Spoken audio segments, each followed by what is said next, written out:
प्रिय विद्यार्थियों, पूर्व व्याख्यान में हमने महाकवि भारवी द्वारा रचित किरातार्जुनीयम महाकाव्य के प्रथम सर्ग के प्रथम 2 पद्यों का अध्ययन किया था। आज उसी क्रम को आगे बढ़ाते हुए हम तृतीय पद्य से अपना अध्ययन प्रारंभ करते हैं। तृतीय पद्य देखिए। द्विषाम विघाताय विधातुम इच्छतः रहसि अनुज्ञाम अधिगम्य भूभृतः स सौष्ठव औदार्य विशेषशालिनीं विनिश्चित अर्थाम इति वाचम आददे। देखिए, अन्वयानुसार अर्थ देखिए। द्विषाम शत्रुओं के, विघाताय विनाश के लिए, विधातुम उपाय करने की, इच्छतः इच्छा रखने वाले,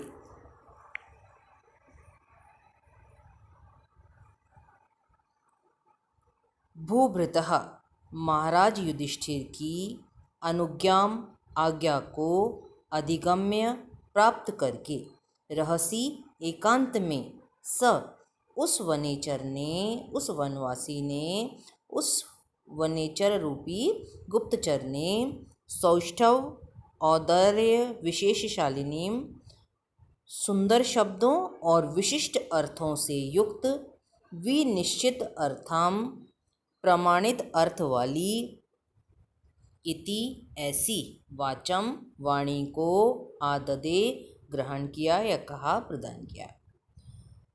शत्रुओं के विनाश के लिए उपाय करने की इच्छा रखने वाले महाराज युधिष्ठिर की आज्ञा को प्राप्त करके एकांत में उस वनेचर ने सुंदर शब्दों और विशिष्ट अर्थों से युक्त, निश्चित या प्रमाणिक अर्थ को प्रकट करने वाली इस प्रकार की वाणी बोलनी प्रारंभ की।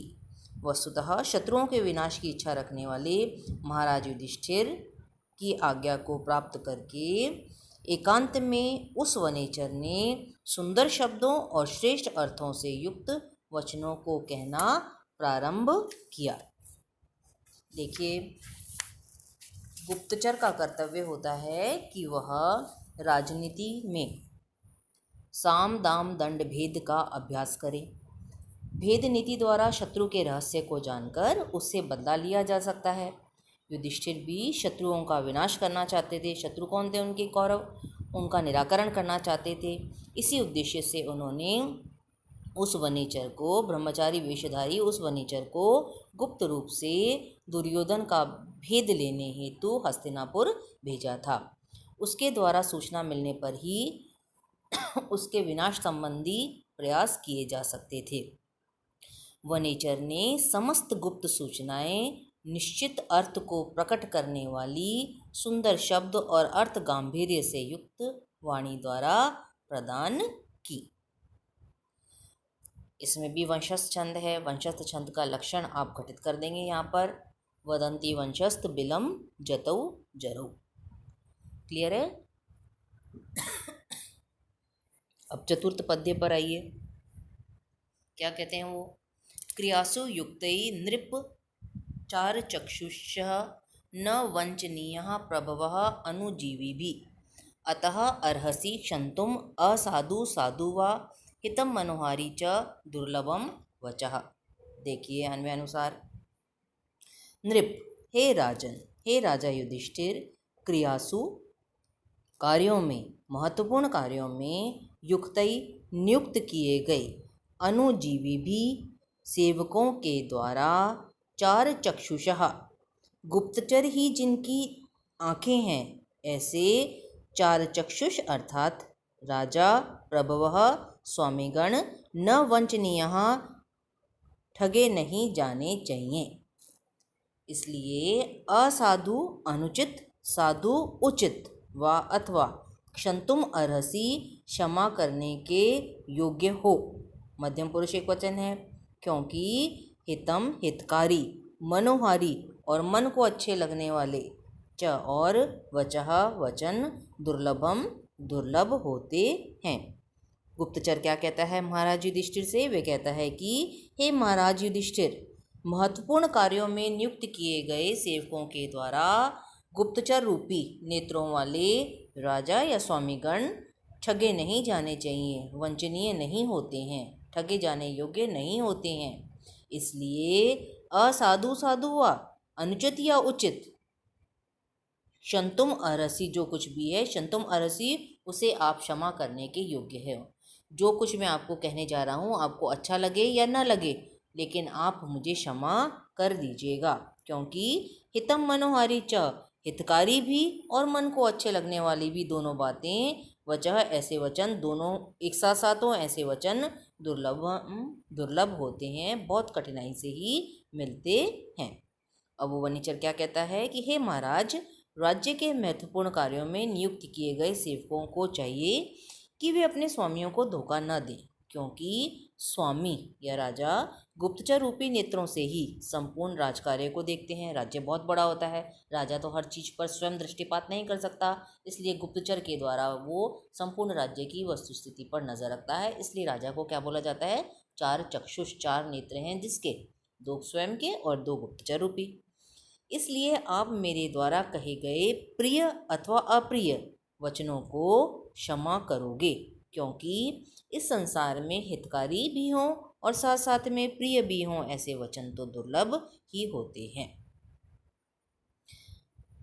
राज्य के संपूर्ण कार्य, देखिए, राज्य के संपूर्ण कार्य को सुव्यवस्थित रूप से चलाने के लिए राजा गुप्तचरों की नियुक्ति करते हैं।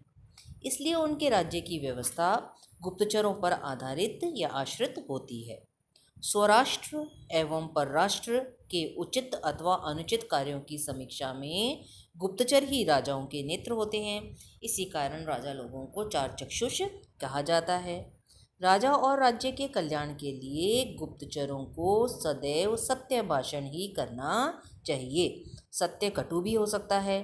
इसी कारण वनीचर कहता है कि कटु उक्तियों के लिए आप मुझे क्षमा करोगे, क्योंकि हितकारी और प्रिय लगने वाले वचन दुर्लभ होते हैं। अब इसमें भी वंशस्थ छंद है, 1 से 44 तक सारे पद्यों में वंशस्थ छंद है, इसलिए आप आसानी से उसे याद कर लेंगे, उसका लक्षण भी, और एक पंक्ति में यहाँ पर घटित कर देंगे। अर्थांतर न्यास अलंकार का यहाँ पर बहुत सुंदर प्रयोग महाकवि भारवी के द्वारा किया गया है। अब अगले पंचम पद्य पर आइए आप। स किम सखा साधु न शास्ति यो अधिपम, हितात न यह संशृणुते स किम प्रभु, सदा अनुकूलेषु ही कुर्वते रतिम, नृपेषु अमात्येषु च सर्व संपदा। बहुत सुंदर पद्य है। देखिए क्या कहते हैं यहाँ पर, वो कहते हैं यह, अन्वय अनुसार अर्थ देख रहे हैं पहले हम।